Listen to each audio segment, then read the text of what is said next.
আমার প্রিয় স্টুডেন্ট ভাই বোনেরা, কেমন আছো তোমরা সবাই? তোমাদের এসএসসি 2023 মডেল টেস্ট প্রোগ্রামের বাংলা মাস্টার ক্লাসের কবিতাংশের এটা হচ্ছে শেষ ক্লাস। তারপরে তোমাদের সাথে কথা বলবো আর সহপাঠের নাটক অংশ নিয়ে। তো শেষ ক্লাসে আমরা শেষ কবিতাটা নিয়েই কথা বলছি, স্বাধীনতার শব্দটি কিভাবে আমাদের হলো। তোমাদেরকে শুরুতে একটা কথা বলতে চাই। যেহেতু আমরা একটা একাডেমিক টপিক ব্যাখ্যা করব, তো একাডেমিক টপিকের ব্যাখ্যায় আমরা একাডেমিক আলোচনা করব। একাডেমিক আলোচনা মানে হচ্ছে, ধরো তুমি কোনো পলিটিক্স বা হিস্ট্রি নিয়ে কথা বলছো, সেখানে কিছু বিষয় আছে যেটা নিয়ে ইতিহাসে টুকটাক বিতর্ক আছে, কিন্তু তুমি যেহেতু একাডেমিক স্টুডেন্ট, তোমার যেহেতু এই বিষয়টাকে পর্যালোচনা করা লাগবে, তো তুমি একাডেমিক দৃষ্টিকোণ থেকে এখানে যা যা আছে সেটা তুমি বলবা, শুনবা কিংবা পড়বা। এটাকে বলা হয় একাডেমিক বিশ্লেষণ। এবার বুঝাইতে পারছি? একাডেমিক বিশ্লেষণ মানে হচ্ছে হিস্ট্রিতে যা আছে সেটা নিয়ে কথা বলা। সেটা কখনো ভালো বা কখনো খারাপ দুটোই লাগতে পারে, তোমার মতের পক্ষেও যেতে পারে, বিপক্ষেও যেতে পারে। তো মতামতের মধ্যে ভিন্নতা থাকবেই, ভিন্নতা আছে বলেই তো পৃথিবীতে এত সুন্দর পৃথিবীটা, তাই না?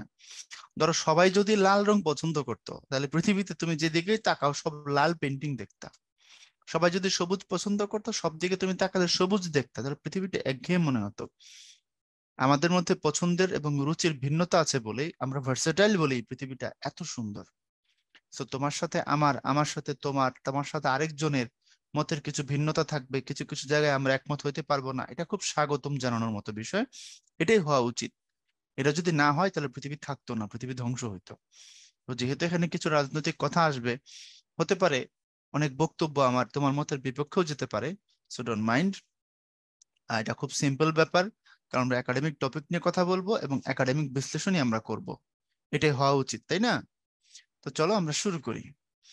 কবিতাটা হলো, স্বাধীনতা শব্দটি কিভাবে আমাদের হলো। আসলেই স্বাধীনতা শব্দটা কিভাবে আমাদের হয়েছে সেটা জানতে হলে আমাদের একটু পিছন দিকে যেতে হবে, যে আজকে থেকে প্রায় 50-52 বছর পিছনে, অর্ধ শতক আমরা পেছন দিকে চলে যাব, গিয়ে আমরা বুঝবো এই শব্দটা কিভাবে আমাদের, কোন দিন থেকে শব্দের প্রতি আমাদের অধিকার বোধ জন্মেছে। ভালোবাসা জন্মেছিল বহু আগে, অধিকার বোধ যেটা আমার, এটা আমার জন্য, এটা আমরা জানতে পারবো যখন আমরা ইতিহাসের পেছনের পৃষ্ঠাগুলো উল্টাতে থাকবো।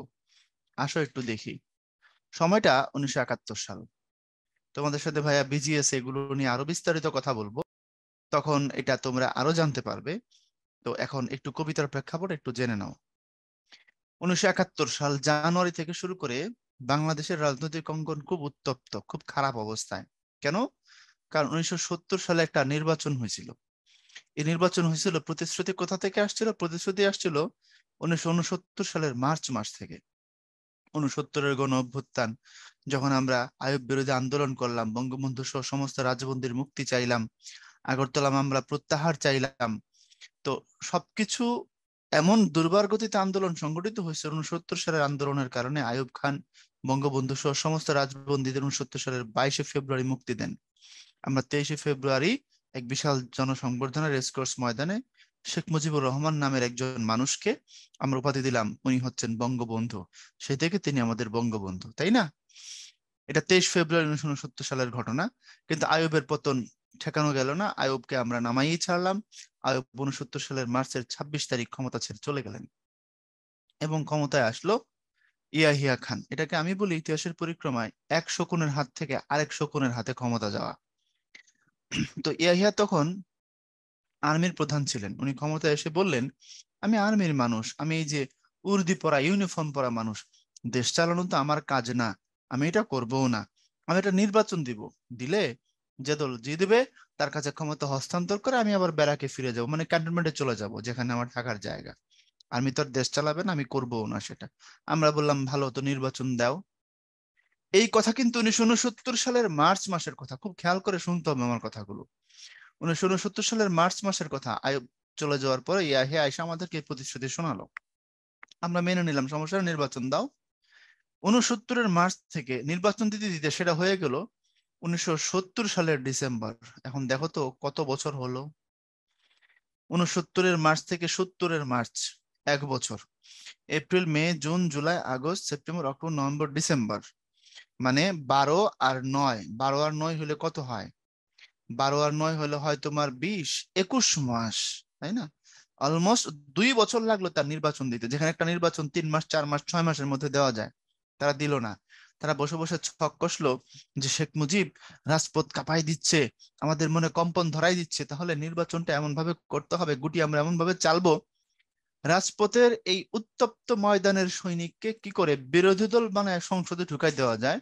লাফালাফি যা করে সংসদে গিয়ে করুক, কথা যা বলে সংসদে গিয়ে বলুক, তাতে করে রাজপথ তো আর ইয়ে হবে না, আন্দোলন মুখর হবে না। তাহলে মুজিবকে রাজপথ থেকে সংসদে নিতে হবে কিভাবে? বিরোধী দল বানায়া, অর্থাৎ নির্বাচনে সে যেন জিততে না পারে। সমস্ত কলা কৌশল করে 19 মাস পর নির্বাচন দিল। এবং কিছু জায়গায় 1970 সালের ডিসেম্বরে নির্বাচন হলো না। তোমরা জানো 70 সালে বাংলাদেশে একটা বড় ধরনের ঘূর্ণিঝড় হয়েছিল, এটার নাম গোর্কি। প্রায় 5 লাখ মানুষ কি বলে ঘূর্ণিঝড়ে মারা যায় এক ঝড়ে। এবং এটা নিয়ে একটা সিনেমাও আছে, সিনেমার নাম সীমানা পেরিয়ে। তোমরা চাইলে ইউটিউবে দেখতে পারো, সীমানা পেরিয়ে ছবিটার নাম। তো 70-এর ডিসেম্বরে উপকূল এলাকায় ভোট হলো না, ভোট হলো জানুয়ারি মাসে। তাহলে খেয়াল করে দেখো, কিছু কিছু এলাকায় জানুয়ারিতে পর্যন্ত ভোট হলো। আমি ধরে নিলাম 70 সালের ডিসেম্বরে নির্বাচন হয়ে গেছে, প্রায় 20-21 মাস পর নির্বাচন দিল, কিন্তু সেই নির্বাচনের 70 নির্বাচনের ফলাফল আমরা জানি, তাই না? জাতীয় পরিষদে 167টা আসন আওয়ামী লীগ জিতে গেল। নিরঙ্কুশ বিজয়, এটা একদম বাধাহীন বিজয়। প্রাদেশিক পরিষদের অলমোস্ট সব আসন, তাই না, সমস্ত কিছু জিতে আওয়ামী লীগ সরকার গঠন করবে। খুব মনোযোগ দিতে হবে আমার কথায়। আওয়ামী লীগ সরকার গঠন করবে, আওয়ামী লীগের কাছে ক্ষমতা হস্তান্তর করতে হবে, এটাই স্বাভাবিক। রেজাল্ট হয়ে গেল মূলত 70 সালের ডিসেম্বরের যে ভোট হয়েছে সেখানেই। 71-এর জানুয়ারিতে যখন কিছু আসনে ভোট হলো, তখন সেগুলো আমাদের পক্ষে আসলো, তা আমরা আরো আগায় গেলাম। তাহলে 71-এর জানুয়ারিতে যদি নির্বাচন হয়ে থাকে, তাহলে আমাদের হাতে ক্ষমতা হস্তান্তর করবে, এটাই স্বাভাবিক। সাধারণত ক্ষমতা হস্তান্তর করতে পুরো প্রক্রিয়া সরকার গঠন করা পর্যন্ত সাধারণত 7 দিন বা 1 সপ্তাহ সময় লাগে, আমরা এটাই দেখি, তাই না? যে দল থাকে তারা ক্ষমতা হস্তান্তর করেন এবং বিজয়ী দল সরকার গঠন করেন, এটা অলমোস্ট 7 দিনের ব্যাপার। কিন্তু 70-এর ডিসেম্বরে নির্বাচন হলো, ডিসেম্বর গেল, 71-এর জানুয়ারি গেল, 71-এর ফেব্রুয়ারি গেল, আস্তে আস্তে মার্চ চলে আসলো। তারা ক্ষমতা হস্তান্তর করে না। তারা আওয়ামী লীগ বা শেখ মুজিবুর রহমানকে পাকিস্তানের ক্ষমতায় দেখতে চায় না। তখন মার্চের 1 তারিখ থেকে শুরু হলো অসহযোগ। অসহযোগ মানে আমরা তাদেরকে আর সহযোগিতা করব না, এটা কিন্তু প্রকৃতপক্ষে 1 তারিখ থেকে, খবরদার 7 তারিখ থেকে বেগবান হলো, কিন্তু 1 তারিখ থেকে অসহযোগ ছিল। সেটা যখন মার্চের 7 তারিখে বঙ্গবন্ধু শেখ মুজিবুর রহমান ভাষণ দিলেন, সেদিন থেকে পরিপূর্ণভাবে টপ টু বটম কার্যকর হয়ে গেল। মনে থাকবে, আমরা 1 মার্চ থেকে 6 মার্চে অনেক ঘটনা দেখলাম। বঙ্গবন্ধুকে জাতির জনক ঘোষণা করা হলো, জাতীয় সঙ্গীত নির্ধারণ করা হলো, জাতীয় পতাকা নির্ধারণ করা হলো, ইশতেহার ঘোষণা করা হলো, অনেক কাজ আমরা দেখলাম। এবং পাকিস্তানিরা বুঝতে পারলো বাঙালিরা আর কোনোদিন তাদের কথা শুনবে না, বাঙালিরা এবার খেপছে, স্বাধীনতা নিয়েই ছাড়বে। সুতরাং তারা ছক কষতে লাগলো কিভাবে আমাদেরকে ঠেকানো যায়। পরের হিস্ট্রি তোমরা জানো। বঙ্গবন্ধুর সাথে আলোচনার নামে 15 মার্চ থেকে 25শে মার্চ পর্যন্ত 10 দিন ইয়াহিয়া এবং ভুট্টো টাইম নষ্ট করলো, এবং 25শে মার্চ সন্ধ্যায় তারা চলে গেল পাকিস্তানে ফ্লাইট ধরে, এবং রাত্রে 11টার পরে আমাদের ঘুমন্ত মানুষের উপরে পাকিস্তানিরা ঝাঁপায় পড়লো। তো এই মার্চের ঘটনার পরিক্রমাতে আমরা আজকে 7 মার্চ নিয়ে কথা বলবো। এই 7 মার্চের ঘটনা বোঝার জন্য তোমাদেরকে আমি একটু পিছনে নিয়ে গেছিলাম। তো বঙ্গবন্ধু এবার 7 মার্চে ভাষণ দিবেন, যা থেকে রূপরেখা বর্ণনা করবেন, মনোযোগ দিও। ওই দিন সকালবেলার ঘটনা থেকে আমি তোমাকে বললি হিস্ট্রিতে কিভাবে বর্ণিত আছে সেই হিস্ট্রিটা। সকাল, বঙ্গবন্ধু ধানমন্ডি 32-এর বাড়িতে। সকাল থেকে নেতাকর্মীরা বাড়িতে ভিড় করতেছে। নেতাকর্মীরা বঙ্গবন্ধুকে কি নামে ডাকতে এটা জানো মনে হয় তোমরা, না? সবাই তাকে বলতো মুজিব ভাই। তো মুজিব ভাইয়ের বাড়িতে সবাই ভিড় করতেছে, আজকে বিকালবেলা ভাষণ দিবেন বঙ্গবন্ধু শেখ মুজিবুর রহমান। কোথায়? এখন যেটাকে আমরা সোহরাওয়ার্দী উদ্যান বলি।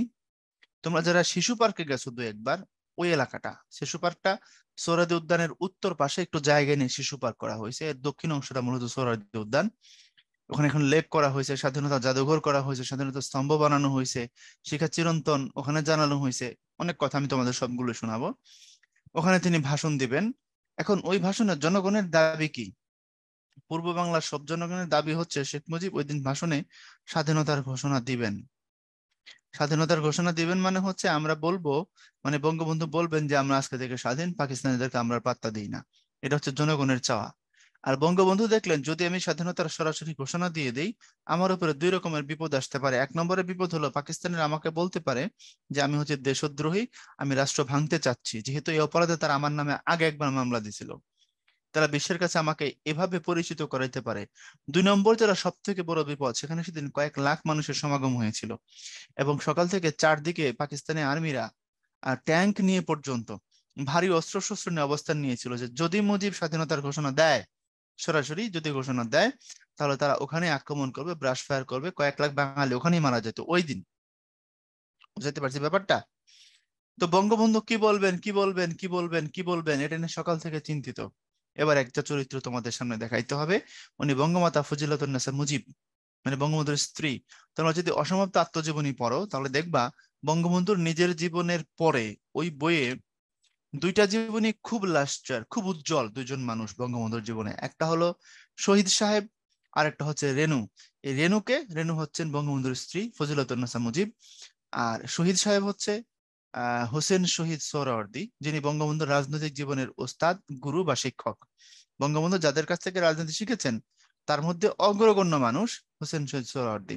কোনোদিন সময় হলে এই মহান মানুষটা সম্পর্কে, এই মহান বাঙালি সম্পর্কে, আমাদের গর্বের বাঙালি সম্পর্কে আমি তোমাদেরকে শোনাবো যদি সময় পাই, কে ছিলেন হোসেন শহীদ সোহরাওয়ার্দী। বুঝতে পেরেছো?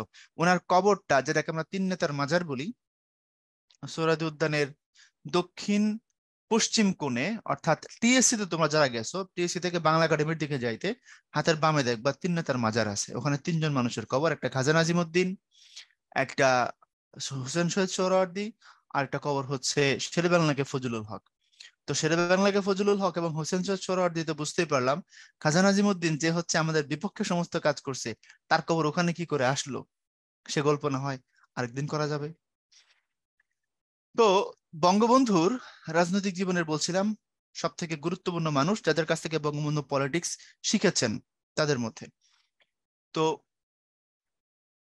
বঙ্গবন্ধু সেদিন বলছিলাম কি কথা, রেনু, হ্যাঁ, বঙ্গমাতা ফজিলাতুন্নেসা মুজিব, উনি সেদিন বঙ্গবন্ধু যখন ভাবতেছিলেন সকাল থেকে কি বলবেন কি বলবেন, কেন বললাম যে অসমাপ্ত আত্মজীবনী বইতে রেনু চরিত্র এবং হোসেন শহীদ সোহরাওয়ার্দী শহীদ সাহেব চরিত্র এত উজ্জ্বল, সেটার ব্যাখ্যা।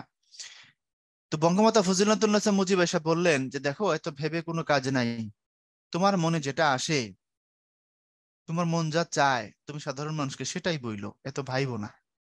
বঙ্গবন্ধু সেটাই ঠিক করলেন এবং তিনি মঞ্চে আসলেন বিকালবেলা 3টার সময়, আইসা প্রায় 18 মিনিট একটা ভাষণ দিলেন।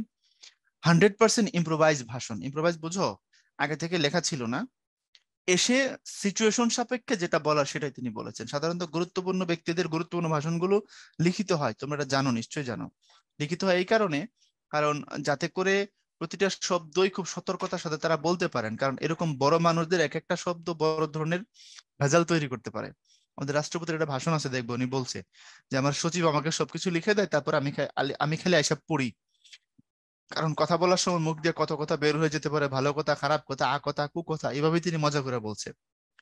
কিন্তু বঙ্গবন্ধু কোনো কিছু লিখে আনলেন না, জনতার সামনে এসে তাদের মনের কথাগুলো বললেন, স্বাধীনতার ঘোষণা দিলেন, তবে সেটা প্রত্যক্ষভাবে নয়, পরোক্ষভাবে। উনি সব কথাই বললেন কিন্তু সরাসরি কিছুই বললেন না। জনগণ সবই বুঝলো, কিন্তু পাকিস্তানিরা কিছু করতেও পারলো না। উনি বললেন কিভাবে স্বাধীনতার ঘোষণা দিয়েছেন, আমি তোমাকে দেখাই। বঙ্গবন্ধু বললেন যে ঘরে ঘরে দুর্গ গড়ে তোলো, আমাদের যা কিছু আছে তাই নিয়ে শত্রুর মোকাবেলা করতে হবে, সবাই প্রস্তুত থাকো। আবার শেষের দিকে গিয়ে বললেন এবারের সংগ্রাম আমাদের মুক্তির সংগ্রাম, এবারের সংগ্রাম স্বাধীনতার সংগ্রাম, জয় বাংলা বলে শেষ করলেন। মাঝখানে বললেন তোমরা আমাদের ভাই বেড়াকে থাকো, তোমাদের কেউ কিছু বলবে না, কিন্তু আর আমার বুকে গুলি চালাবার চেষ্টা করো না।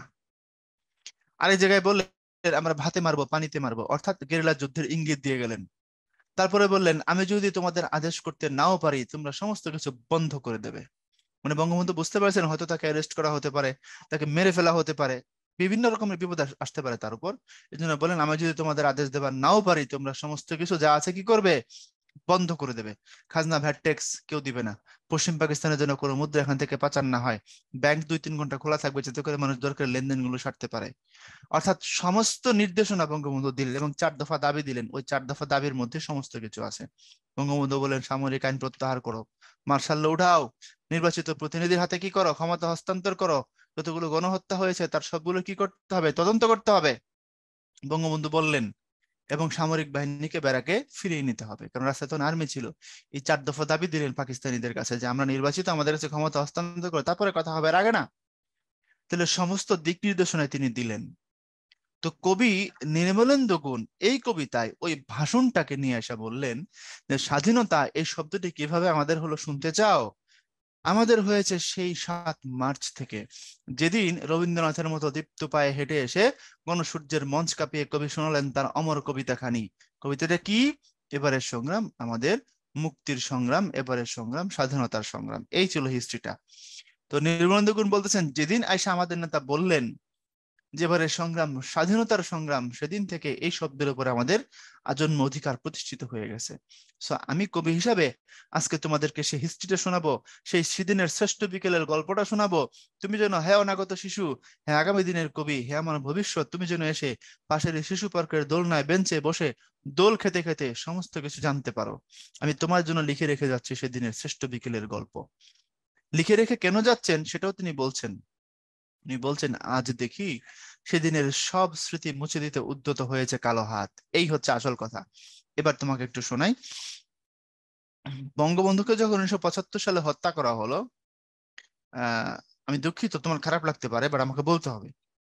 পরবর্তী 15 বছর, অর্থাৎ 75 থেকে শুরু করে 1990 সাল পর্যন্ত বাংলাদেশের রাজনীতির গতিধারা কিছুটা আমাদের স্বাধীনতা বিরোধী চেতনার প্রতিফলন ঘটাইছে। কিভাবে, আমি তোমাকে একটা উদাহরণ দিচ্ছি। বঙ্গবন্ধুকে যেদিন হত্যা করা হয় ওটা ছিল বৃহস্পতিবার দিন গিয়ে রাত, অর্থাৎ শুক্রবার দিনের আগের রাতটা আর কি। ভোর রাতে বঙ্গবন্ধুকে হত্যা করা হয়। ওই দিন আবার ঢাকা বিশ্ববিদ্যালয়ের সমাবর্তন ছিল। বঙ্গবন্ধুর সমাবর্তনে বক্তা হিসেবে বক্তব্য দেওয়ার কথা ছিল, কিন্তু তিনি আর যেতে পারেনি। ভোরে তাকে গুলি করে হত্যা করা হয় ধানমন্ডি 32-এ সপরিবারে, তাই না? তো যেদিন বঙ্গবন্ধুকে হত্যা করা হয়, মানে যখন করা হয় তার আধা ঘন্টার মধ্যে, মানে 30 মিনিটের মাথায়, আমাদের যে জাতীয় বেতার কেন্দ্র রেডিও, যেটা ওটার নাম হলো বাংলাদেশ বেতার, তোমরা প্রত্যেকেই জানো এখন এটা, তাই না? এটার নাম হলো বাংলাদেশ বেতার। ওটার নাম চেঞ্জ হয়ে হয়ে গেছিল রেডিও বাংলাদেশ। রেডিও বাংলাদেশ। এখন প্রশ্ন করতে পারো, ভাইয়া নাম কেন চেঞ্জ হলো? স্বাধীনতা পরবর্তী সময় যেটার নাম ছিল বাংলাদেশ বেতার, সেটার নাম রেডিও বাংলাদেশ কেন হলো? কারণ হয়েছে কি জানো? কারণ আমি যাকে ভালোবাসি আমি তো তাকে অনুকরণ করব, তাই না? আমাদের দেশে দেখবো অনেক অনেক আইডলকে ফলো করে এবং তার মতো হতে চায়। যাকে আমি ভালোবাসি আমি তার মতো হতে চাইবো, এটা খুব সিম্পল ক্যালকুলেশন। তো পাকিস্তানের জাতীয় বেতার কেন্দ্রের নাম ছিল রেডিও পাকিস্তান। রেডিও পাকিস্তান। কিছু কি বুঝাইতে পারছি তোমাদেরকে আমি? Radio Bangladesh, radio Pakistan. Wow, কি প্যারালাল, কি সুখ, তাই না? এরকম বহু কাজ উল্টা দিকে হয়েছে, আমাদের দেশ আবার পিছন দিকে হাঁটছে বেশ লম্বা সময়। এগুলোকে নিয়ে শামসুর রহমান লিখেছিলেন, উদ্ভট উটের পিঠে চলেছে স্বদেশ। এরকম অনেক কিছু হয়েছে এবং 7 মার্চের বঙ্গবন্ধুর স্মৃতিকে মুছে দেওয়ার চেষ্টা হয়েছে। আমি দুঃখিত, তখনকার পাঠ্যপুস্তকগুলোকে 90-91 সাল পর্যন্ত বিশেষত আহ বঙ্গবন্ধু নামে বা শেখ মুজিব নামে যে ইতিহাসে একটা বড় ক্যারেক্টার ছিল, এটাকে যথাসম্ভব আলো থেকে দূরে সরানোর চেষ্টা হয়েছে। এটা বাংলাদেশের কালচারে কমন, যখন যে সরকার ক্ষমতায় আসে সেই সরকার তাদের বুদ্ধিজীবীদেরকে বেশি বেশি প্রমোট করে বা তাদের নেতাদেরকে বেশি বেশি প্রমোট করে, এটা সত্য কথা। কিন্তু শেখ মুজিব তো আসলে কোনো দলের বা সরকারের মানুষ নন, তিনি আমাদের বাঙালিদের নেতা। তা আমাদের যে সরকারি ক্ষমতায় আসুক না কেন, শেখ মুজিবের অবস্থান আলাদাভাবে থাকা উচিত, সেটা আমরা বুঝতে পারি না, তাই না? তো বঙ্গবন্ধু নামে যে একটা বিশাল চরিত্র আছে ইতিহাসে, সেটাকে মোছার যথেষ্ট চেষ্টা হয়েছে এই সময়টায়। এজন্য কবি বলেছেন, আমি লিখে রেখে যাচ্ছি তোমার কথা ভেবে সেদিনের সেই শ্রেষ্ঠ বিকেলের গল্প। কেন শ্রেষ্ঠ বিকেল বলেছেন? কারণ ওই বিকেলে যে স্বাধীনতার উপরে আমার অধিকার জন্মাইছে, স্বাধীনতাকে যে আমি আপন করেছি, স্বাধীনতাকে যে আমি বুকের মধ্যে ওই দিন থেকে একেবারে পাক্কাপোক্তভাবে লালন করে একেবারে বিজয় নিয়ে এসেছি। স্বপ্ন আমি আগে থেকেই দেখেছিলাম, কিন্তু ওই দিনের পর থেকে এটার মধ্যে সিল মোহর মেরে সেটা আমি আমার করে নিয়েছি। এই জন্য সেদিনের বিকালটা ছিল শ্রেষ্ঠ বিকেল। আর আমি তোমার জন্য তোমার কথা ভেবে সেই বিকেলের গল্পটা লিখে রেখে যাচ্ছি। এখন তোমাদেরকে শোনাই, তোমরা যারা শিশু পার্কে গিয়েছো, এখন শিশু পার্কে তো এখন দেখলাম সংস্কার চলতেছে, কদিন পরে হয়তো আবার নতুন রূপে আসতে পারে। শিশু পার্কের ঠিক দক্ষিণে বাউন্ডারি সোহরাওয়ার্দী উদ্যানের মাঠে ঠিক উত্তর পাশে, ধরো মাঠটা হচ্ছে এরকম আয়তাকার লম্বা, এটা হচ্ছে তোমার উত্তর দিক। এই উত্তর দিকের কিছুটা পূর্ব পার্শ্বের দিকে তোমরা যদি ইঞ্জিনিয়ার্স ইনস্টিটিউট মিলনায়তনের যে গেটটা আছে ওদিক দিয়ে যদি ঢুকো, অথবা টিএসসি দিয়ে যদি ঢুকো, ওই বা ছবির হাটের যে গেটটা, এদিকে তো টিএসসি, এখান থেকে ঢুকলে সোজা হাইটা এখানে আসতে হবে, এইরকম কিছুটা পূর্ব পাশে। বা তোমার এদিকে ইঞ্জিনিয়ার্স ইনস্টিটিউটের যে গেটটা আছে, ইঞ্জিনিয়ার ইনস্টিটিউট মিলনায়তনের সামনে, এটা একটা হল রুম আর কি, সোহরাওয়ার্দী উদ্যানের দক্ষিণ পূর্ব কোণে ইঞ্জিনিয়ার্স ইনস্টিটিউশন মিলনায়তন, সামনে গেট আছে, এদিক দিয়ে ঢুকলে এইখানে আইসা পড়বে, দেখবা এক জায়গায় আগুন জ্বলতেছে, আগুন শিখা করে সুন্দর করে, এটা একটা স্থাপনা, আগুন জ্বলে, এটার নাম হচ্ছে শিখা চিরন্তন।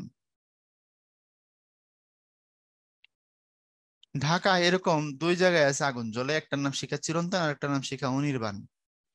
অনির্বাণটা হচ্ছে ক্যান্টনমেন্টে, ঢাকা ক্যান্টনমেন্টে। তোমরা যারা ক্যান্টনমেন্টের ভিতরে থাকো বা আসা যাওয়া করছো, আদমজি ক্যান্টনমেন্ট কলেজটা পার হলে ক্যান্টনমেন্টের ভিতরে পোস্ট অফিস নামে একটা জায়গা আছে, ওই জায়গাতে হলো তোমার শিখা চিরন্তন। তো কোনটা শিখা চিরন্তন কোনটা শিখা অনির্বাণ কিভাবে মনে রাখবা? আমি একটা ট্রিক্স তোমাকে বলতে পারি, ট্রিকটা হলো এমন, অনির্বাণ, দেখো বারবার ন আসতেছে না, তো সেনা বাহিনী, ধরো ক্যান্টনমেন্ট মানে সেনাবাহিনী, তো ক্যান্টনমেন্ট, এখানে বারবার ন আসে, সেনাবাহিনী ন আসে, ও নির্বাণ ন আসে, তো যেটা অনির্বাণ এটা হবে ক্যান্টনমেন্টের ভিতরে, আর চিরন্তনটা হবে ওই জায়গায়। বঙ্গবন্ধু এখানে দাঁড়াইছিলেন আর কি ভাষণ দেওয়ার সময়, দক্ষিণমুখী হয়ে, মানুষগুলো দক্ষিণ পাশে ছিল, দক্ষিণমুখী হয়ে দাঁড়িয়ে তিনি ভাষণটা দিয়েছিলেন। তাহলে সোহরাওয়ার্দী উদ্যানে বঙ্গবন্ধু 7 মার্চের ভাষণ দিয়েছিলেন কোথায় দাঁড়িয়ে? উত্তর কর্নারে দাঁড়িয়ে, দক্ষিণমুখী হয়ে। আর যেখানে মঞ্চ বানানো হয়েছিল যেখান থেকে তিনি ভাষণটা দেন, ওখানে পরবর্তীতে শিখা চিরন্তন জানানো হয়েছে। এর অর্থ কি? আমাদের চেতনার শিখা, এই আগুন সব সময় জ্বলে, 1 সেকেন্ডের জন্য বন্ধ হয় না, ওরকম সিস্টেমে এটা করা আছে। বুঝতে পেরেছো? আমাদের চেতনার শিখা এটা সব সময় জল জল করে জ্বলবে, জ্বলতেই থাকবে।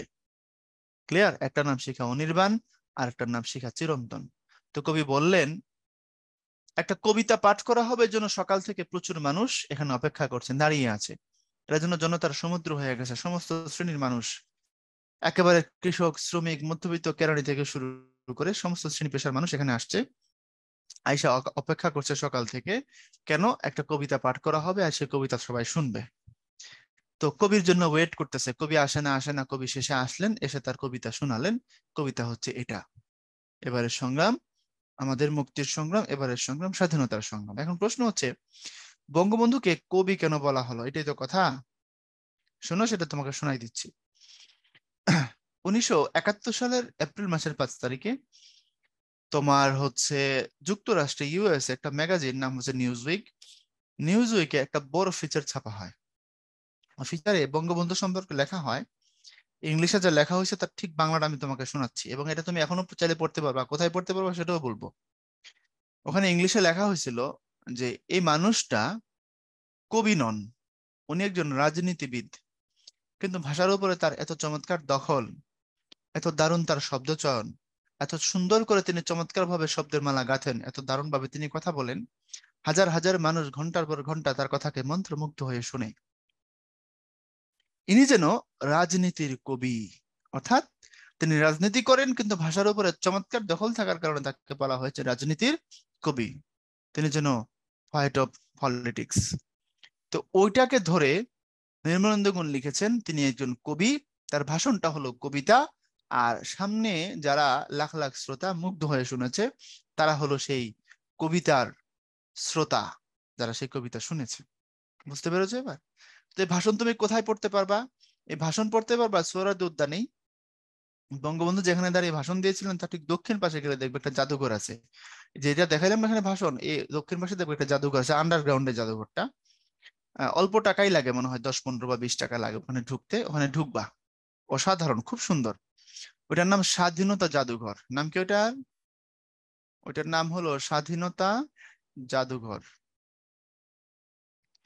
তো স্বাধীনতা জাদুঘরে গেলে ভিতরে গিয়ে দেখবে আমাদের স্বাধীনতার সাথে রিলেটেড প্রচুর ডকুমেন্টস, সবগুলো ডকুমেন্টস এখানে, ছবি বা কোনো ফাইল টাইল এরকম জিনিস ওখানে রাখা আছে। ওই জায়গায় গেলে দেখবা এই ফিচারটা সবটা আছে, মানে পয়েন্ট অফ পলিটিক্স এর যে ছাপা হয়েছিল এরকম বড় করে তোমার ছবি করে লিখে দিছে, আমার ফোনে ছবি আছে, আমি তুলে নিয়ে আসছিলাম যখন আমি গিয়েছিলাম ওই জায়গায়। আমি এটা নিয়ে এসে পড়ছি যে আসলে কিভাবে কি লিখছে একটু দেখি। অসাধারণ সুন্দর একটা ফিচার, নিউজ উইকে ছাপা হয়েছিল যুক্তরাষ্ট্রে, মনে থাকবে এবার? তো তুমি চাইলে কোনোদিন গেলে এটা পড়তে পারো। আর ঢাকায় যতগুলো ঐতিহাসিক জিনিস আছে, তোমরা যারা ঢাকায় থাকো বিশেষ করে বা আশেপাশে কাছাকাছি, তোমরা চেষ্টা করবে এগুলো দেখতে।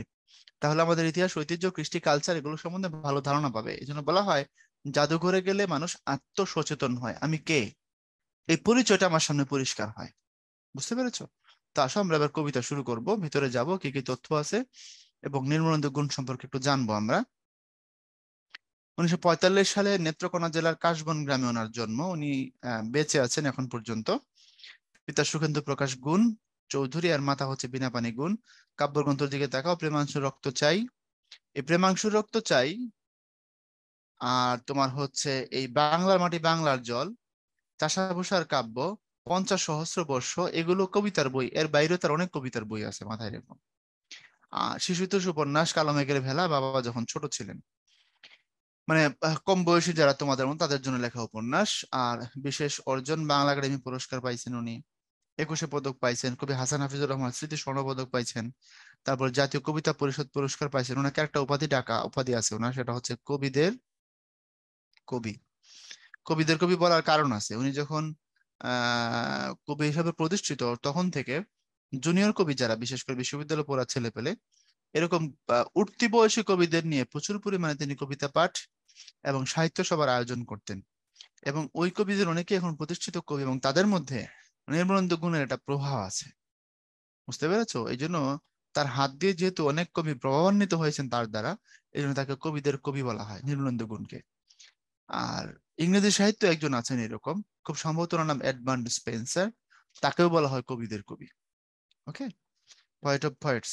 তারপরে আসো আমরা ভেতরের দিকে যাব। কবিতাটি চাষাভূষার কাব্য নামক কাব্যগ্রন্থ থেকে সংকলিত। আমি তোমাদেরকে এই কবিতার মোটামুটি সব জিনিস শুনাই দিছি, দু একটা জিনিস ব্যাখ্যার বাকি আছে, এখন সেগুলো আমি দিব। এই যে দেখো, বলছে সকল শ্রেণী পেশার মানুষ সেদিন ভাষণ শোনার জন্য রমনা রেসকোর্স ময়দানে সমবেত হয়েছিল। তার এই ঐতিহাসিক ভাষণ ওই বাঙালিকে মুক্তি সংগ্রামের পথ চিনিয়ে দেয়। তিনি কোনো সাধারণ রাজনীতিবিদ নন, তিনি রাজনীতির কবি। দুঃখের বিষয়, বাঙালির এই হৃদয় মাঠখানিকে ঢেকে দিয়ে সত্যকে ধামাচাপা দিতে চেয়েছিল অশুভ শক্তি। এটা সত্য, ইতিহাস ঘাটলে এগুলো পাবা। তারপরে আসো এই কবিতার সব থেকে গুরুত্বপূর্ণ জায়গা, যেটা আমি তোমাকে দেখাই। এই কবিতা এক জায়গায় বলা আছে না, আজকে যখন দেখি মার্চের বিরুদ্ধে মার্চ, বিকেলের বিরুদ্ধে বিকেল, কবির বিরুদ্ধে কবি, কিংবা উদ্যানের বিরুদ্ধে উদ্যান, এরকম একটা লেখা আছে দেখবা। এই পুরা কথা দিয়ে মার্চের বিরুদ্ধে মার্চ কিংবা বিকেলের বিরুদ্ধে বিকেল, এই পুরা বিষয়টা দিয়ে উনি বুঝাইছেন যে 71 সালে স্বাধীনতার পক্ষের যে চেতনা ছিল, তার বিপক্ষ চেতনা বাংলাদেশে তৈরি হয়েছে। ওই মার্চের বিরুদ্ধে মার্চ আর বিকেলের বিরুদ্ধে বিকেল বা কবির বিরুদ্ধে কবি, এই সমস্ত কথার দ্বারা নির্মলেন্দু গুণ এটাই বুঝাইছে। আজকে দেখি এসব হয়ে গেছে, মার্চের বিরুদ্ধে মার্চ হয়ে গেছে বা বিকেলের বিরুদ্ধে বিকেল। বুঝতে পেরেছো? এর অর্থ হচ্ছে আজকে যখন দেখি স্বাধীনতা বিরোধী চেতনা তৈরি হয়েছে, এটাকে বুঝাইছেন তিনি এটার দ্বারা। এরপর লক্ষ লক্ষ উন্মত্ত অধীর ব্যাকুল বিদ্রোহী শ্রোতা ভোর থেকে বসে আছে। এরপরে ঢাকার হৃদয় মাঝখানে শিশু পার্কে বেঞ্চে বৃক্ষে ফুলের বাগানে ঢেকে দেওয়া হয়েছিল। 7ই মার্চের স্মৃতি মুছে দিতে উদ্যত হয়েছে কালো হাত। মারছিল দুর্বাদলে ঢাকা তখন, কপালে কবজিতে লাল সালু বেঁধে ছুটে এসেছিল কারখানা থেকে লোহার শ্রমিক। হাতের মুঠোয় মৃত্যু, চোখে স্বপ্নে এসেছিল মধ্যবৃত্ত। কবি জনতার মঞ্চে দাঁড়ালেন রবীন্দ্রনাথের মতো দীপ্ত পায়ে হেঁটে। আচ্ছা, তারপরে আসো, গণসূর্যের মঞ্চ কাঁপিয়ে কবি শোনালেন তার অমর কবিতা খানি। জনগণের সূর্যের মঞ্চ, সূর্য বলতে এখানে রবীন্দ্রনাথকে বলে বঙ্গবন্ধু নিজে। আর জনগণের মঞ্চ মানে হচ্ছে তোমার সারা বাংলাদেশের যে মানুষগুলো ওখানে জমা হয়েছিল সেদিন, যত মানুষ, সেটাকে বলা হচ্ছে জনগণের মঞ্চ এবং গণসূর্যের মঞ্চ। করুণ কেরানি, স্বল্প বেতনে দারিদ্র্যের মধ্যে করুণভাবে জীবনযাপন করার কারণে সাধারণ চাকরিজীবী। 71 সালের 5 এপ্রিল মার্কিন যুক্তরাষ্ট্রের নিউজউইক পত্রিকায় প্রকাশিত নিবন্ধে শেখ মুজিবকে রাজনীতির কি বলা হয়েছে?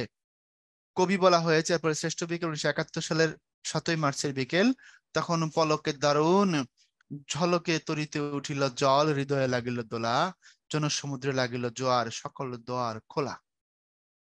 এখানে রবীন্দ্রনাথ ঠাকুরের দেবতার গ্রাস এবং বিষ্ণুদের ঘোড়সওয়ার কবিতার চরণ ব্যবহার করা হয়েছে। তোমরা চাইলে উইকি করে দেবতার গ্রাস এবং বিষ্ণুদের ঘোড়সওয়ার কবিতা পড়তে পারো, দেখবো ওখান থেকে এই লাইনগুলোকে ইউজ করা হয়েছে। কেন? তখন যখন বঙ্গবন্ধু সাধারণ মানুষের সামনে পৌঁছালেন, সব মানুষের সামনে, তখন যে সিচুয়েশন ক্রিয়েট হয়েছিল, ওই সিচুয়েশনটাকে ফুটিয়ে তোলার জন্য এই কথাটাকে ব্যবহার করা হয়েছে। তো টোটাল সিচুয়েশনটাকে তখন ব্যাখ্যা করার জন্য, তখনকার যে প্রেক্ষাপট সেটাকে বোঝানোর জন্য এই কথাটা ব্যবহার করা হয়েছে। বুঝতে পেরেছো? মানে তখন পলকে দারুণ ঝলকে তরিত উঠিল জল, যখন বঙ্গবন্ধু আসছে তখন যেন সমুদ্রের মধ্যে একটা ঢেউ লাগছে, সমুদ্র জনগণের সমুদ্র, হৃদয়ে লাগিল দোলা, মানে সমস্ত মানুষের মনের মধ্যে লাগছে দোলা, আর জনসমুদ্রে লাগিল জোয়ার, সকল দুয়ার খোলা। অর্থাৎ মানুষ যেন চিৎকারে উল্লাসে আবেগে ফেটে পড়তে চাইলো। এরপরে আসো আমরা সামনে যাব, এই কথাগুলোকে এই দুটা কবিতার লাইন দিয়ে তুলে ধরা হয়েছে, বোঝানো হয়েছে। ওকে, এরপরে দেখো আমেরিকার নিউজউইক পত্রিকা বঙ্গবন্ধুকে কি বলে আখ্যায়িত করে? জনতার কবি, রাজনীতির কবি, দার্শনিক কবি, ঐতিহাসিক কবি। আচ্ছা, নিউজউইক বঙ্গবন্ধুকে কি বলেছিল? বঙ্গবন্ধুকে বলেছিল রাজনীতির কবি, পয়েট অফ পলিটিক্স। গণসূর্যের মঞ্চ কাঁপিয়ে কবি শোনালেন তার অমর কবিতা খানি। এখানে সূর্য বলতে কাকে বোঝানো হয়েছে? বোঝানো হয়েছে কাকে? নেতাকে। আচ্ছা, তারপরে দেখো বাঙালির অমর অজর প্রিয় শব্দ কোনটি? অমর অজর প্রিয় শব্দ হচ্ছে তোমার স্বাধীনতা, এটার প্রতি হচ্ছে আমাদের যত আকর্ষণ। আচ্ছা, তারপরে স্বাধীনতা এর শব্দটি কিভাবে আমাদের হলো কবিতায়? লাল শালু কিসের প্রতীক? এখানে একটা কথা আছে, লাল শালু কিসের প্রতীক, একটু খেয়াল করো। অত্যন্ত অসাধারণ প্রশ্ন এটা। কাপড়টা কিসের? কাপড়টা কিন্তু লাল। শালু কাপড় মানে হচ্ছে লাল কাপড়, সোজা কথা। তোমাদের লাল শালু নামে একটা উপন্যাস পড়তে হবে যখন তোমরা ইন্টারমিডিয়েটে যাবা। একটা উপন্যাস আছে লাল শালু। ধর্মীয় যারা হচ্ছে ভণ্ড, মানে ধর্মীয় বিষয়গুলোকে নিয়ে যারা ভণ্ডামি করে আর কি, ধর্মান্ধ মানুষ যারা আছে, যারা ধর্মীয় জিনিসগুলোকে কম বুঝে বা অত জ্ঞান নাই, তাদেরকে দেখবা বিভিন্ন ভাবে ঠকায় কিছু মানুষ আছে। এদেরকে যারা ধর্ম ব্যবহার করে ভণ্ডামি করে, তাদের নিয়ে একটা উপন্যাস তোমরা পাবা ইন্টারমিডিয়েট, ওটার নাম হচ্ছে লাল সালু। তো ওই লাল সালু ওইটা উপন্যাসের নাম, আর এখানে লাল শালু কাপড় কপালের মধ্যে বেঁধে এমনি করে আসছিল অনেক মানুষ। তাহলে লাল কাপড় কিসের ইঙ্গিত দেয় বলো? লাল কাপড় বিপ্লব, বিদ্রোহ, প্রতিবাদ এসবের ইঙ্গিত দেয়। তাহলে স্বাধীনতা শব্দটি কিভাবে আমাদের হলো কবিতা? লাল সালু কিসের প্রতীক? লাল সালু হচ্ছে বিপ্লবের প্রতীক। তারপরে বঙ্গবন্ধুকে রাজনীতির কবি বলা হয় কবে? 5 এপ্রিল 1971, ইউএসএ নিউজ উইক। দেবতার গ্রাস কবিতাটি কার লেখা? দেবতার গ্রাস লেখা হচ্ছে তোমার রবীন্দ্রনাথ ঠাকুরের। তারপরে হচ্ছে তোমার কবি নির্মলেন্দু গুণ আগামী দিনের কবি বলে কাদের সম্বোধন করেছেন? অনাগত শিশু। বলছে হ্যাঁ শিশু, যে তুমি এখন শিশু আছো, অথবা তোমার জন্মই হয়নি, অথবা তুমি এখন শিশু, আমি তোমার জন্য তোমার কথা ভেবে লিখে রেখে যাচ্ছি সেদিনের সেই শ্রেষ্ঠ বিকেলের গল্প। এরপর 1971 সালের 7 মার্চ বঙ্গবন্ধুর বক্তব্য শোনার জন্য মানুষ কোথায় অপেক্ষা করছিল? অপেক্ষা করছিল রেসকোর্স ময়দানে, ওখানেই অপেক্ষা করেছিল মানুষ। এরপরে হচ্ছে যেটার এখনকার নাম হচ্ছে সোহরাওয়ার্দী উদ্যান, খবরদার উল্টা বুঝো না কিন্তু, তখন নাম ছিল রেসকোর্স ময়দান।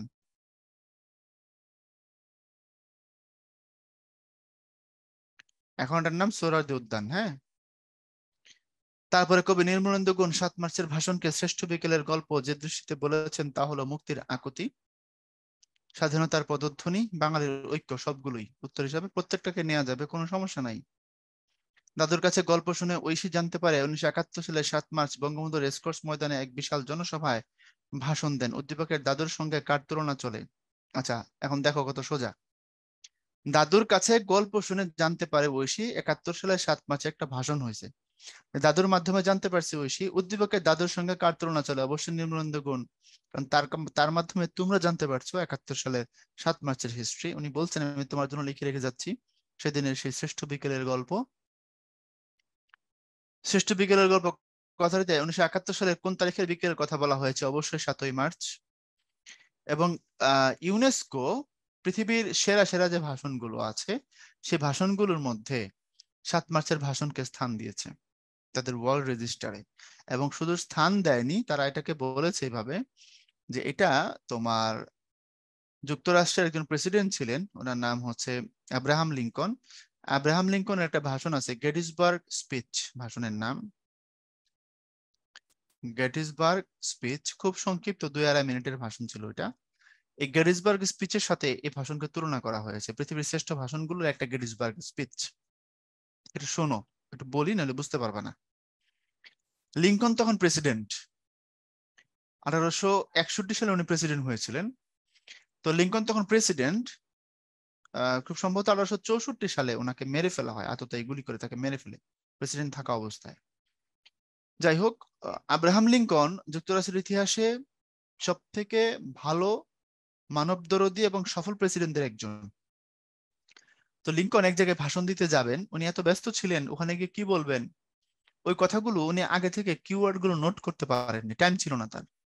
গাড়িতে বসে একটা চিঠির খাম ওনার কোলের উপর রাইখা ওই খামের মধ্যে তিনি কিছু কিওয়ার্ড লিখলেন যে আমি এই এই বিষয়গুলো নিয়ে সেখানে সংক্ষেপে কিছু বলবো। তো উনি আগে থেকে কোনো প্রিপারেশন ছাড়া কি বলবেন বা না বলবেন এটা নিয়ে কোনো প্রিপারেশন নেননি, গিয়ে ওখানে যা মনে আসছে সেখান থেকে ভাষণ দিয়েছেন। খুব সংক্ষিপ্ত এবং খুব দ্রুত ভাষণ ছিল ওটা। ওই গেটিসবার্গ ভাষণে আব্রাহাম লিঙ্কন খুব দামি দামি কিছু কথা বলে ফেলছেন ওই সংক্ষিপ্ত ভাষণে, পূর্ব প্রস্তুতি ছাড়া ভাষণে। এর মধ্যে একটা কথা হলো, বুলেটের থেকে ব্যালট বেশি শক্তিশালী। মানে বন্দুক দিয়ে তুমি হয়তো মানুষকে গুলি করতে পারবে, কিন্তু ব্যালট পেপার যেখানে মানুষ সিল দেয়, ভোট দেয়, সেটা শক্তি বেশি, আসলেই শক্তি বেশি, কারণ জনতার শক্তি এখানে বেশি অস্ত্রের থেকে। মানে বলেছেন ballot is mightier then bullet. আরেকটা কথা বলেছেন, খুব মারাত্মক কথা, তোমরা এটা হয়তো বা শুনে থাকবে, democracy is the government of the people, by the people, for the people.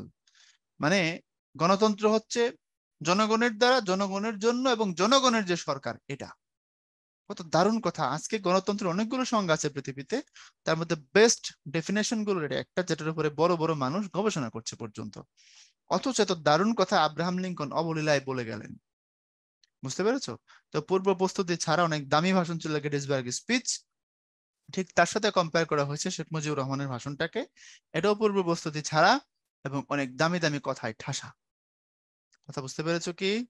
তোমরা হয়তো বা ক্লাস 8-এ এই ভাষণটা তোমাদের পাঠ্য ছিল, তোমরা নিশ্চয়ই পড়ছো, এটা আমার ধারণা। এরপরে আসো, আমরা যদি সামনে যাই, লিখে রেখে যাচ্ছি শ্রেষ্ঠ বিকেলের গল্প কাদের জন্য? মুক্তিযোদ্ধা, বিদ্রোহী শ্রোতা, আগামী দিনের শিশু, লোহার শ্রমিক, অবশ্যই আগামী দিনের শিশু। এরপরে তুমি রাজনীতির কবি, তুমি বাংলার জন্য দিয়েছো ছবি, তুমি স্বাধীনতার ঘোষক, তুমি বাঙালি জাতির পথ প্রদর্শক। উদ্দীপকে স্বাধীনতা এই শব্দটি কিভাবে আমাদের হলো কবিতার কোন দিককে নির্দেশ করে? স্বাধীনতার ডাক, আত্মত্যাগের কথা, বাঙালি জাতিকে প্রেরণা দানের কথা। আচ্ছা দেখো, তুমি রাজনীতির কবি, তুমি বাংলার জন্য দিয়েছো ছবি, তুমি স্বাধীনতার ঘোষক, তুমি বাঙালি জাতির পথ প্রদর্শক। এই সব কথার দ্বারা এখানে আমরা যদি নিতে চাই, তাহলে উত্তর হিসাবে কি নিতে পারবো? মানে বেস্ট অ্যান্সার কোনটা হবে? যেহেতু বহুপদী উদ্দীপক, বহুপদী উদ্দীপক গুলোর মধ্যে কিছু ঝামেলা থাকে, এই ঝামেলাগুলোকে মেটানোর জন্য অনেক সময় আমরা খুব কাছাকাছি উত্তর হলেও নিতে পারি না, পারফেক্ট অ্যান্সারটাকে নিতে হয়। আবার কখনো কখনো এমন হয়, থিমেটিক জায়গা থেকে যখন কাছাকাছি যায়, কাছাকাছি গেলে আমরা সবগুলোকে তখন নিতে হয়, এমন ঘটনাও ঘটে, তাই না? আমি এক সময় বলতাম, বহুপদী যখন কিছু কঠিন কঠিন বহুপদী আসতো তখন বলতাম মার মনের দুঃখে, রাগে, ক্ষোভে, কষ্টে, যে বহুপদী প্রশ্ন যিনি আসলে তৈরি করেন উনি ছাড়া এটার উত্তর কেউ জানে না। কথা কি বুঝতে পারছো? তিনি ছাড়া এটার উত্তর জানা মুশকিল। উত্তর জানা মুশকিল কেন? উত্তর জানা মুশকিল কেন? কারণ ওই ওই উত্তর হিসাবে তিনি কোনটা নিয়েছেন, তার যে নিজস্ব ফিলোসফি, উনি যেটাকে ভাবছেন, এর বাইরে উত্তর তুমি যদি নাও আর উনি যদি সেটাকে না রিসিভ করে থাকেন, তাহলে তো শেষ। বুঝা গেছে কথা? এই জন্য বহুপদী গুলো মাঝে মধ্যে ঝামেলা করে। এখন দেখো, আমরা উত্তরের সাথে এটার থটকে মিলাইয়া দিলাম, বললাম তুমি রাজনীতির কবি, তুমি বাংলার জন্য দিয়েছো ছবি। বাংলার জন্য সব দিয়েছো এর মানে কষ্ট উনি ভোগ করেছেন, উনি আত্মত্যাগ করেছেন, এই উত্তরটাকে আমরা বলতে পারবো, তাই না? অনেক কিছু সহ্য করেছেন, তুমি স্বাধীনতার ঘোষক, এখানে স্বাধীনতার ডাক উনি দিয়েছেন বা প্রেরণা দিয়েছেন আমাদেরকে, তুমি বাঙালি জাতির পথ প্রদর্শক, এখানে অনুপ্রেরণা দেওয়া বা ডাক দেওয়া। তাহলে দেখো, তিনি সব দিয়েছেন, স্বাধীনতার ঘোষণা দিয়েছেন, বাঙালি জাতির জন্য তিনি পথ প্রদর্শক হিসেবে কাজ করেছেন। এখন যদি আমরা এখান থেকে উত্তর যদি বাঁচতে চাই, তাহলে স্বাধীনতা, উদ্দীপকের স্বাধীনতা শব্দটি কিভাবে আমাদের হলো কবিতার কোন দিককে নির্দেশ করে? স্বাধীনতার ডাক এটা হবে, আত্মত্যাগ ওই যে তুমি বাংলার জন্য দিয়েছো ছবি এটাও হবে, বাংলা জাতিকে প্রেরণা দানের কথা, এটাও তো হবে। ওই যে ঘোষণা দিছে জাতির পথ প্রদর্শক, সো আমরা চাইলে এখান থেকে তিনটাকেই নিতে পারবো। ওকে, উত্তর তিনটাই হবে, এটাই ভালো উত্তর। স্বাধীনতা শব্দটি কিভাবে আমাদের হলো কবিতা? লাল শালু বেঁধে কারা এসেছিল? শ্রমিক, লোহার শ্রমিক যারা, তারা। নতুন প্রজন্মকে নির্দেশ করতে স্বাধীনতা শব্দটি কিভাবে আমাদের হলো কবিতায় কোন কথাটি ব্যবহৃত হয়েছিল? নতুন প্রজন্ম মানে যারা আসবে, আগামী দিনের কবি। তারপরে বঙ্গবন্ধুর ঐতিহাসিক 7 মার্চের ভাষণের মঞ্চ রেসকোর্স ময়দানের কোন প্রান্তে নির্মিত হয়েছিল? তোমাদের বলছিলাম আমি কিছুক্ষণ আগে। এরকম উত্তর দক্ষিণে লম্বা, উত্তর পাশের কিছুটা পূর্ব কর্নারে এটা নির্মিত হয়েছিল। এখন তুমি ঢুকলে পূর্ব দিক দিয়ে কাছে পড়বে, এটা দেখে নিও গিয়ে ওই জায়গায়, তাই না? তোমরা তো ঢাকায় খুব বেশি ঘুরো না, ইতিহাস যেগুলোর সাথে সেখানে যাবা। 7ই মার্চ রেসকোর্স ময়দানে হাতের মুঠোয় মৃত্যু নিয়ে কারা এসেছিল? করুণ কেরানি।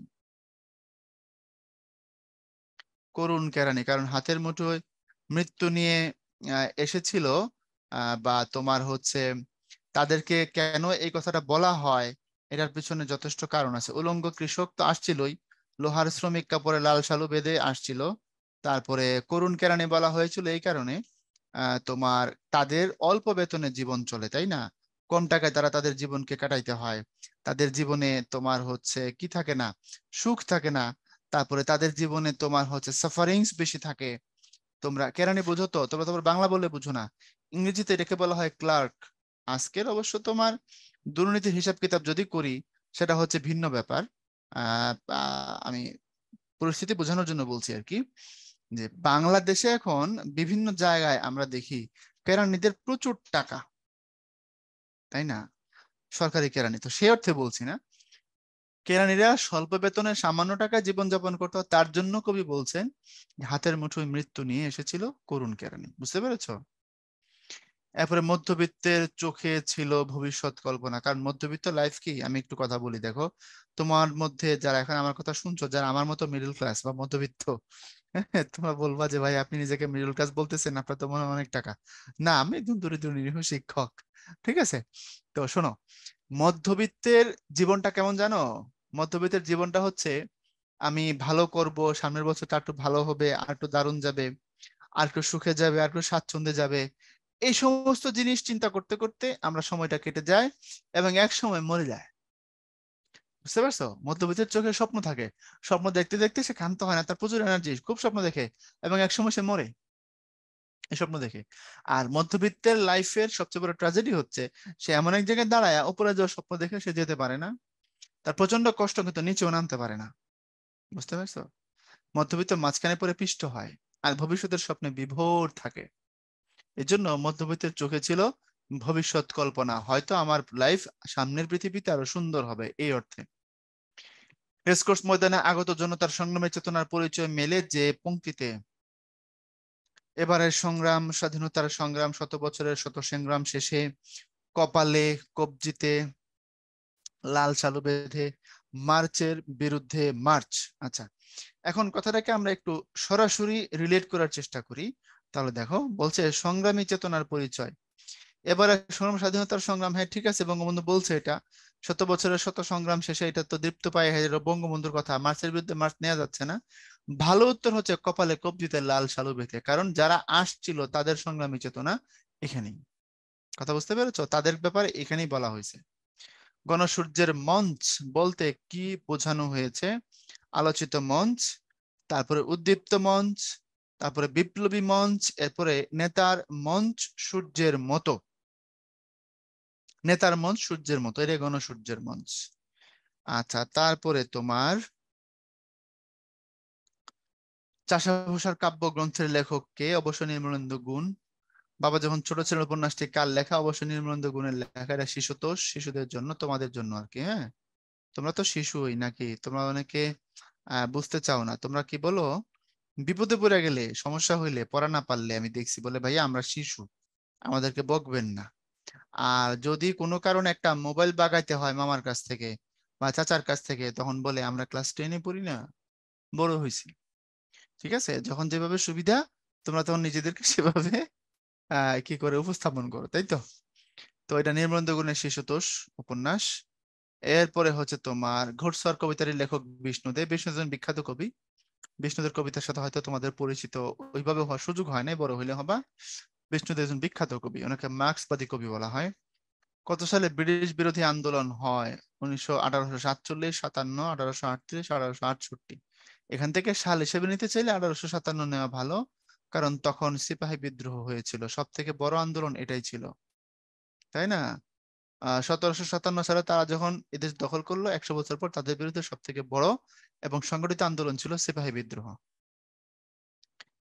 এরপরে কার মতো দীপ্ত পায়ে হেঁটে শেখ মুজিবুর রহমান জনতার মঞ্চে দাঁড়ালেন? রবীন্দ্রনাথ ঠাকুর। এখন দেখো আমরা ছোট ছোট প্রশ্ন, যার ম্যাক্সিমাম আমরা অলরেডি পড়ে আসছি। অবজেক্টিভটাই তো তোমার যদি এমসিকিউটা না দিয়ে, মানে মাল্টিপল চয়েসের অপশন গুলো না দিয়ে প্রশ্নটা করা হয়, সেটাই তখন কি হয়ে যায়? জ্ঞানমূলক হয়। দিগন্ত প্লাবিত মাঠ কিসে ঢাকা ছিল? দুর্বাদলে, অনেক দুর্বা।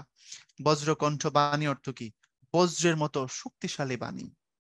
বজ্রের মতো শক্তিশালী বাণী। তোমাদের সমাজের ক্লাসে ভাইয়া বলছি যে তুলনা করা হয়, তোর মধ্যে বাস্তবতা থাকে না, তবে কণ্ঠের অনেক শক্তি, কণ্ঠের অনেক দরাজ আওয়াজ, সেটাকে বোঝানোর জন্য বজ্রকণ্ঠ বাণী বলা হয়, বজ্রের ন্যায় কণ্ঠ বা কণ্ঠ বজ্রের ন্যায়। কোন বিদেশি পত্রিকা বঙ্গবন্ধু শেখ মুজিবুর রহমানকে রাজনীতির কবি বলেছিল? এটা পরীক্ষায় তোমাদের সময় কেন জানি মনে হচ্ছে এটা আসতে পারে, আসার মতো কোশ্চেন এটা, হ্যাঁ, খুবই প্রাসঙ্গিক, খুবই রিলেভেন্ট। সব স্মৃতি মুছে দিতে কি উদ্যত হয়েছে? কালো হাত, অশুভ শক্তি, তাই না? বিদ্রোহ শ্রোতা কোন সৈকতে বসে আছে? উদ্যান সৈকতে, জনসমুদ্রের উদ্যান সৈকত। বুঝছো তো, অনেক মানুষ আসছে, তাদের জমায়েতকে এত বিশাল, তাকে কবি বলেছেন জনসমুদ্র, এবং জনসমুদ্রের উদ্যান সৈকতে বসে আছে। কবি রূপে কল্পনা করা হয়েছে কাকে? বঙ্গবন্ধুকে। নিউজিল্যান্ড পত্রিকা বঙ্গবন্ধুকে কি নামে আখ্যায়িত করে? উত্তর হবে হচ্ছে তোমার রাজনীতির কবি বা পয়েট অব পলিটিক্স। শ্রেষ্ঠ বিকেলের গল্প বলতে কি বোঝানো হয়েছে? ব্যাখ্যা করো। অনুধাবন। অসাধারণ, অসাধারণ প্রশ্ন।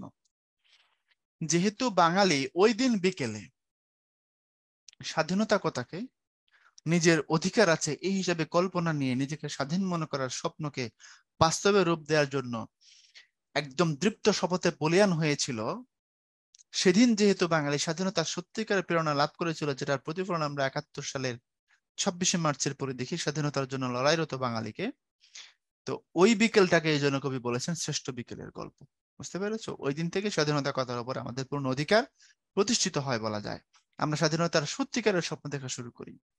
বুঝতে পেরেছো? যখন বঙ্গবন্ধু বললেন যে এবারে সংগ্রাম স্বাধীনতার সংগ্রাম, এই জন্য তিনি এটাকে কি বলেছেন? শ্রেষ্ঠ বিকেলের গল্প বলেছেন। তারপরে জনসমুদ্রের উদ্যান সৈকতে বলতে কি বোঝানো হয়েছে একটু আগে ব্যাখ্যা দিয়েছি। এত মানুষ সেদিন ওখানে জড়ো হয়েছিল, এত মানুষের সমাগম হয়েছিল, এতগুলো মানুষকে কবি বলেছেন জনগণের সমুদ্র যেন, আর এটাকে বলেছে জনসমুদ্রের উদ্যান সৈকত। ক্লিয়ার? মানে জমায়েতের বিশালতা। মার্চের বিরুদ্ধে মার্চ কথাটি ব্যাখ্যা করো, ভাইয়া ব্যাখ্যা করে দিয়েছি। কারণ স্বাধীনতা বিরোধী চেতনা বোঝাতে একগুচ্ছ শব্দ তিনি ব্যবহার করেছেন, মার্চের বিরুদ্ধে মার্চ, বিকেলের বিরুদ্ধে বিকেল, কবির বিরুদ্ধে কবি, এরকম, তাই না? মিলিয়ে নিয়ে একটু বই থেকে।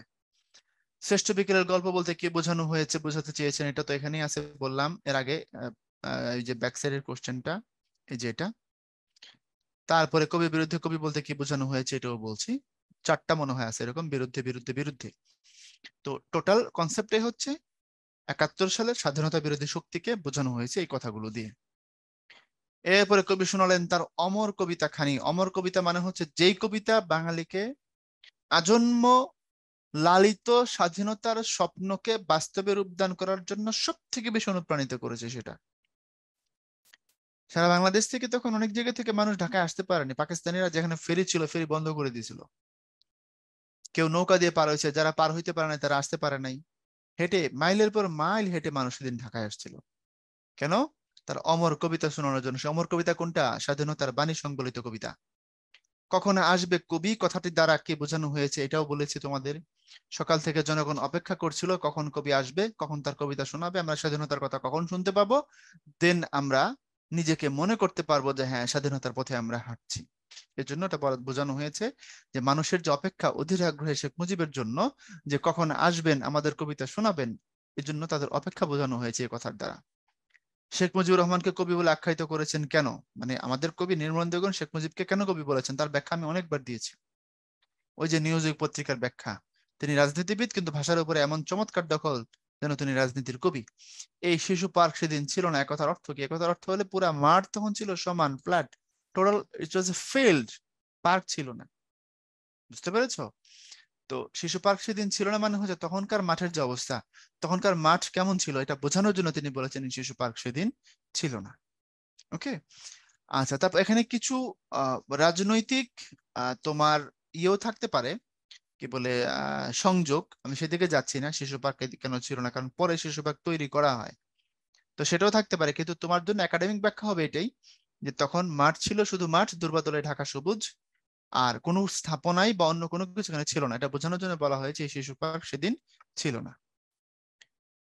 তারপরে দুলিতেছে তরি, ফুলিতেছে জল, আমরা সৃজনশীল দেখবো। এত আলোচনা করছি, সৃজনশীল খুব সহজে মনে হওয়ার কথা তোমার কাছে। ভুলিতেছে মাঝি পথ, ছিড়িয়াছে পালকে ধরিবে হাল, আছে কারে হিম্মত, কে আছো জোয়ান হও আগুয়ান, হাকিছে ভবিষ্যৎ। কাজী নজরুল ইসলামের কান্ডারি হুঁশিয়ার কবিতার লাইন এটা। অধিবক্তি স্বাধীনতা শব্দটি কিভাবে আমাদের হলো কবিতার কোন দিকটিকে উন্মোচিত করেছে ব্যাখ্যা করো। দেখো, দুলিতেছে তরি, ফুলিতেছে জল, ভুলিতেছে মাঝি পথ, ছিড়িয়াছে পাল, কে ধরিবে হাল, আছে কার হিম্মত, কে আছো জোয়ান হও আগুয়ান, হাকিছে ভবিষ্যৎ।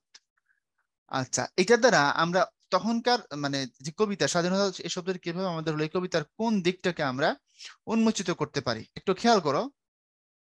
নেতার আসবেন, নেতার আগমন হবে, নেতার আগমন হলে তিনি তার কবিতা শোনাবেন বা আমাদেরকে তার মেসেজ পৌঁছাবেন বা আমাদেরকে তার দিক নির্দেশনা শোনাবেন।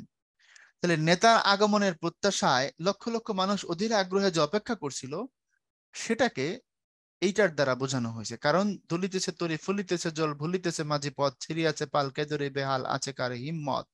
তাহলে নেতার জন্য অধীর আগ্রহে অপেক্ষা করা মানুষের তখনকার যে সিচুয়েশন, তখনকার যে অবস্থা, সেটাকে তুলে ধরা হয়েছে এই লাইনের দ্বারা। যেটা আমরা কবিতার ভিতরেও দেখছি, ওই যে তখন পলকে দারুণ ঝলকে তরিতে উঠিল জল, ওই জায়গাটা। ওকে, এরপরে স্বাধীনতা, অতিপক্ষের স্বাধীনতা শব্দের কিভাবে আমাদের হলো কবিতার সমগ্র ভাবকে ধারণ করে নি, বক্তব্যটি মূল্যায়ন করা। হ্যাঁ, কারণ একটা দিক অধীর আগ্রহে অপেক্ষার দিকটা এখানে তোমার আছে, এর বাইরে কবিতাতে আরো অনেক কিছু আছে, এখানে ইতিহাস আছে, তাই না? তারপরে তোমার হচ্ছে ইতিহাসের পাশাপাশি ইতিহাসের ভিতর থেকে যদি আরো কিছু আনি, কালো হাত কি ভূমিকা নিচ্ছে ইতিহাস থেকে শেখ মুজিবের নাম সরানোর জন্য, সেটাও আছে। আর কবি যে সেদিনের শ্রেষ্ঠ বিকেলের গল্পটা আমাদের জন্য লিখে রেখে যাচ্ছেন, শ্রেষ্ঠ বিকেলের গল্প, এটাও আছে। এরপরে স্বাধীনতার জন্য উজ্জীবিত বাঙালির চেতনার কথা, এটাও আছে। এরপরে জনগণের সমুদ্রের মতো জমায়েত, এগুলো আছে, ইত্যাদি ইত্যাদি, তাই না? সুতরাং এখানে কবিতার যে প্রেক্ষাপট উদ্দীপক থেকে অনেক বিশাল এবং বিস্তৃত, সুতরাং আসলেই সমগ্র ভাবকে ধারণ করতে পারেনি, এটা সত্য এবং বাস্তব। এরপরে দেখো, বিপদগামী কিছু সেনা কর্মকর্তা সম্প্রতি তুরস্কে সেনা অভ্যুত্থান ঘটানোর চেষ্টা করেন। মধ্যরাতে মধ্যরাতে ভারী অস্ত্র শস্ত্র সহ ট্যাঙ্ক কামান জঙ্গি বিমান ইত্যাদি আক্রমণ চালিয়ে রাজধানী সহ রেডিও টেলিভিশন স্টেশন দখল করে নেন। দেশটির প্রেসিডেন্ট রিসেপ তাইয়িপ এরদোগান সে সময় অনেক শহরে অবস্থান করছিলেন। অভ্যুত্থানের খবর শুনে তাৎক্ষণিক তিনি তার স্মার্টফোনে একটি ভিডিও বার্তা রেকর্ড করে ইন্টারনেটে ছেড়ে দেন এবং এতে তিনি দেশপ্রেমিক জনগণকে অভ্যুত্থানের বিরুদ্ধে রুখে দাঁড়াতে আহ্বান জানান। সঙ্গে সঙ্গে হাজার হাজার মানুষ তার আহ্বানে উদ্বুদ্ধ হয়ে রাতের অন্ধকার ছাপিয়ে রাস্তায় নেমে আসে এবং অভ্যুত্থান ব্যর্থ করে দেয়। এটা একটা সত্য ঘটনা। এরদোগানের বিরুদ্ধে এরকম একটা কু হয়েছিল। কু মানে হচ্ছে প্রেসিডেন্ট না থাকলে বা প্রেসিডেন্টকে সরাই দেয়া, সামহাও বা হত্যা করে আর্মি যদি ক্ষমতা দখল করে ফেলে, সেটাকে সেনা অভ্যুত্থান বা কু বলা হয়। এরকম একটা চেষ্টা হয়েছিল তুরস্কে, কিন্তু এরদোগান তখন রাজধানী আঙ্কারায় ছিলেন, একটু দূরে ছিলেন। ওখান থেকে তিনি যখন জানতে পারেন এমন ঘটনা, রাস্তায় আর্মি নামছে এবং তারা ক্ষমতা দখল করার কথা বলছে, তখন এরদোগান তখন তার স্মার্টফোনে আসেন, ওখানে লাইভে আইসা একটা মেসেজ দেন জনতার উদ্দেশ্যে। উনি বলেন যে মানুষ যেন রাস্তায় নেমে দেশকে বাঁচানোর জন্য ভূমিকা পালন করে এবং আর্মিকে হটায়, এবং পাবলিক সেটাই করে। খালি সেটাই করে না, ওই ফুটেজ তোমরা এখনো পাবা ইউটিউবে, দেখবা নিউজের কাভার করা আছে। পাবলিক ট্যাঙ্ক কাইরা নিছে আর্মির কাছ থেকে এবং পিড়াইয়া সোজা করে ছেড়ে দিছে, পাইন্দা পিড়াইছে আর্মিদের, যে তোমাদের এত শখ হয়েছে ক্ষমতা নিয়ে নিবা, কু করবা না। বহিঃশক্তির বাইরের শক্তির ইশারায় তাদের কাজগুলো করছিল। তো এই কাহিনীটা ওটা নিয়ে ঘটনা নিয়ে এখানে এই উদ্দীপকটা। আচ্ছা দেখি, উদ্দীপকটি স্বাধীনতা শব্দটি কিভাবে আমাদের হলো কবিতার সাথে যে দিক থেকে সাদৃশ্যপূর্ণতা ব্যাখ্যা করো। জাতির ক্রান্তিলগ্নে এরদোগানের চেয়ে বঙ্গবন্ধুর অবদান অনেক ব্যাপক ও বিস্তৃত। স্বাধীনতা, উদ্দীপক ও স্বাধীনতা এই শব্দটি কিভাবে আমাদের হলো কবিতার আলোকে মন্তব্য বিশ্লেষণ করো। অতি সহজ প্রশ্ন। বলছে উদ্দীপকটি স্বাধীনতা শব্দটি কিভাবে আমাদের হলো কবিতার সাথে যে দিক থেকে সাদৃশ্যপূর্ণ। জনতার ভূমিকা, জনতার ভূমিকা ও নেতার দিক নির্দেশনা এদিক থেকে সাদৃশ্যপূর্ণ। কারণ আমরা কবিতাতেও দেখি হাজার হাজার মানুষ আইসা সমস্ত প্রতিকূলতাকে উপেক্ষা করে মাঠে দাঁড়ায় ছিল, কবি আসবেন বলবেন আমরা শুনবো, এবং কবি আসছেনও, তাদেরকে গাইডও করেছেন। তো এখানেও তো জনতা রাস্তায় নামছে, নাইমা আর্মিদের কু ব্যর্থ করে দিছে, এবং এরদোগান তাদেরকে নির্দেশনাও দিয়েছেন। সো মিলে গেল দুটো। এরপরে দেখো, জাতির ক্রান্তি লগ্নে এরদোগানের চেয়ে বঙ্গবন্ধুর অবদান ব্যাপক, অনেক ব্যাপক ও বিস্তৃত। হ্যাঁ, অনেক ব্যাপক ও বিস্তৃত, কারণ এখানে এরদোগানের একটা নেতৃত্বের মাইলফলকের কথা বলা হয়েছে। এরদোগান বড় নেতা, তার অন্যদিকে মাইলফলক আছে। আর উদ্দীপকে একটা জায়গার কথা বলা হয়েছে, তিনি অভ্যুত্থান কিভাবে রুখে দিয়েছেন।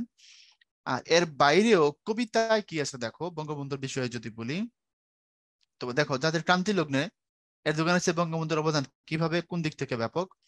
বঙ্গবন্ধু তার জীবনে 4682 দিন জেল খেটেছেন।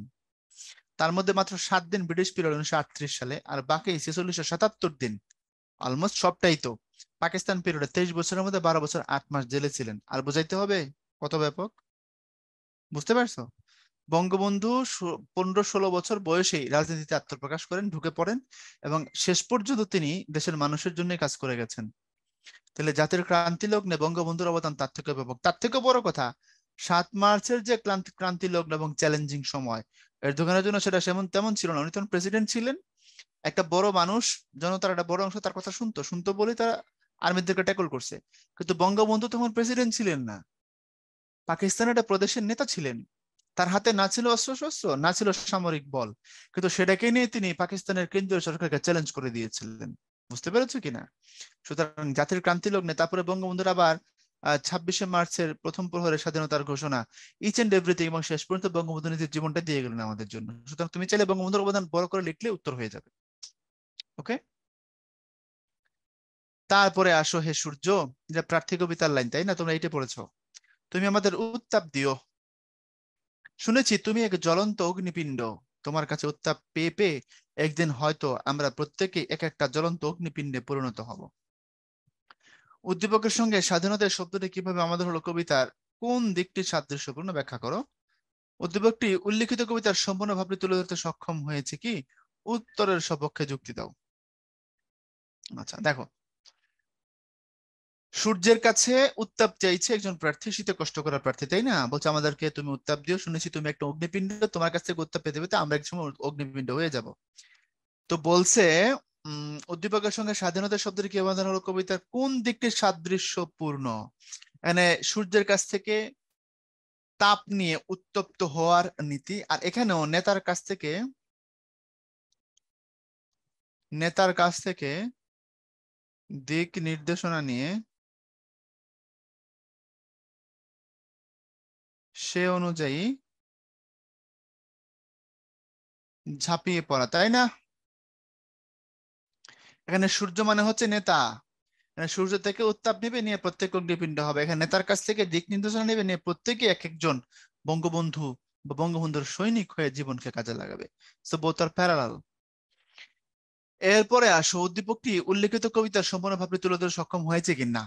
সম্পূর্ণ ভাব তুলে ধরতে সক্ষম হয়নি, কারণ কবিতায় নেতার দিক নির্দেশনার কথা আছে, কবিতায় ইতিহাসের অন্যান্য বিশ্লেষণধর্মী দিক আছে আমেরিকা পর্যন্ত, এবং এখানে কবির নিজের স্মৃতিচারণও আছে। ওই যে বলছে মাঠ ছিল না, দরবাদরে ঢাকা ছিল, তাই না? এবং কবির কিছু নিজস্ব আবেগ অনুভূতির জায়গাও আমরা কবিতার মধ্যে দেখি। উনি এটাও বলেছেন যে সেদিন থেকে স্বাধীনতা শব্দটি আমাদের হয়েছে, ইত্যাদি ইত্যাদি।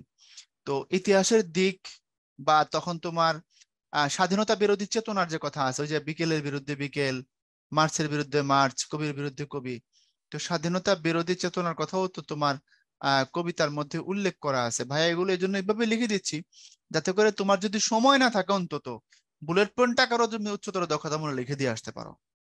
অ্যাটলিস্ট টিচার দ্রুত দেখতে পারবে তুমি সাইড গুলো কি করছো। ধরো সময় নাই বিবরণ দেওয়ার, একটু লিখে তারপরে বুলেট পয়েন্ট আকারে অ্যারো করে এই কথাগুলো লিখে দেবে, এটা এটা আছে, এটা এটা বেশি। টিচার বুঝে যাবেন এবং ভালো নম্বর পাওয়া তুমি, কারণ স্যারকে বুঝাইতে পারাই হচ্ছে তোমার মূল টার্গেট। মনে রেখো, বেশি বিবরণ দিয়ে টিচারের বেশি সময় নষ্ট করে তাকে বোঝানোর থেকে সহজে স্মুথলি বুঝাই দিতে পারাটা এক ধরনের স্মার্টনেস, তাই না? এই হচ্ছে কথা। তারপরে আসো আমরা আজকে একদমই এই লেকচারের শেষ প্রান্তে। এর ভিতর দিয়ে খুব সম্ভবত কবিতা তোমাদের সাথে শেষ হয়ে যাচ্ছে। আমরা এরপর সহপাঠ নিয়ে আবার তোমাদের সাথে ভাইয়া কথা বলবো। তো যাই হোক, চেষ্টা করেছি ভাইয়া তোমাদের বাংলাটা নিয়ে তোমাদেরকে একটা কোয়ালিটি টাইম তোমাদের সাথে স্পেন্ড করার। যদি সামান্য উপকারও পেয়ে থাকো, আমার পরিশ্রম সার্থক হবে, আমার জন্য দোয়া করবা। আবার অন্যান্য জিনিসগুলো নিয়ে তোমাদের সামনে আবার সামনে আসবো। ভালো থাকবো সবাই, আল্লাহ হাফেজ।